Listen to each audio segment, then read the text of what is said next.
ഗുരുവായൂരപ്പനാണ് ആദ്യം ഉണരുന്നതെന്നാണ് കേട്ടോ ഞാൻ വിചാരിച്ചിരുന്നത്. എന്നാൽ തിരുവാർപ്പിലപ്പനാണ് ആദ്യം ഉണരുന്നത്. കോട്ടയം ജില്ലയിലെ തിരുവാർപ്പ് ശ്രീകൃഷ്ണസ്വാമി ക്ഷേത്രമാണ് ആദ്യം നട തുറക്കുന്ന ക്ഷേത്രം. കംസവധം കഴിഞ്ഞ് കോപവും വിശപ്പും കൊണ്ട് അവശനായ ശ്രീകൃഷ്ണനായിട്ടാണ് ഇവിടുത്തെ ഭഗവാന്റെ സങ്കല്പം. അതുകൊണ്ട് ഇവിടെ ഒരിക്കലും നട തുറക്കാൻ വൈകാൻ പാടില്ലെന്നാണ്. വിശന്നിരിക്കുന്ന ഭഗവാന് രാവിലെ 2 മണിക്ക് നട തുറന്ന് അഭിഷേകമൊക്കെ കഴിഞ്ഞ് 3 മണിയാകുമ്പോഴേക്കും ഉഷപ്പായസം നിവേദിക്കണം.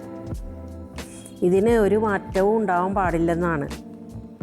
ഒരിക്കൽ ഗ്രഹണ സമയത്ത് നട അടച്ചിട്ട് ഗ്രഹണം കഴിഞ്ഞതിന് ശേഷം തുറന്നു നോക്കിയപ്പോൾ ഭഗവാന്റെ അരഞ്ഞാണം താഴെ കിടക്കുന്നതായിട്ടാണ് അത്ര കണ്ടത്.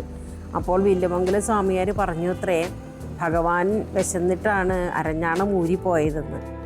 അതുകൊണ്ട് ഇവിടെ ഗ്രഹണ സമയത്ത് നട അടയ്ക്കാറില്ല. അതുപോലെ തന്നെ പൂജാരിയുടെ കയ്യിൽ ഗോപുരവാതിൽ തുറക്കാനുള്ള താക്കോലിൻ്റെ കൂടെ ഒരു കോടാലി ഉണ്ടാവുമെന്നാണ് പറയണേ. കാരണം എന്തെങ്കിലും സാങ്കേതിക തടസ്സം മൂലം പൂട്ട് തുറക്കാൻ പറ്റിയില്ലെങ്കിൽ കോടാലി കൊണ്ട് വെട്ടിപ്പൊളിക്കണം എന്നാണ്. അപ്പോൾ അതിന് വേണ്ടിയിട്ടൊരു കോടാലി ഉണ്ടാവുത്രേ.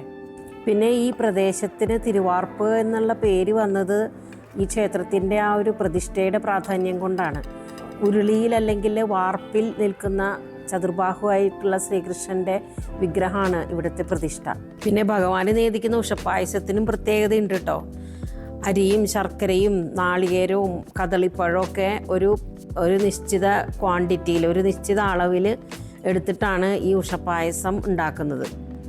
അപ്പോൾ അങ്ങനെ ഒരുപാട് പ്രത്യേകതകളും, അതുപോലെ തന്നെ നട തുറക്കുന്നതിന് വളരെയേറെ, ആ നട തുറക്കുന്ന സമയത്തിന് വളരെയേറെ പ്രാധാന്യമുള്ള ഒരു ക്ഷേത്രമാണ് ഈ തിരുവാർപ്പ് ശ്രീകൃഷ്ണ സ്വാമി ക്ഷേത്രം. അപ്പോൾ ഇതുപോലുള്ള വിവരങ്ങളും പുതിയ റെസിപ്പിയൊക്കെ ആയിട്ട് വീണ്ടും കാണാം.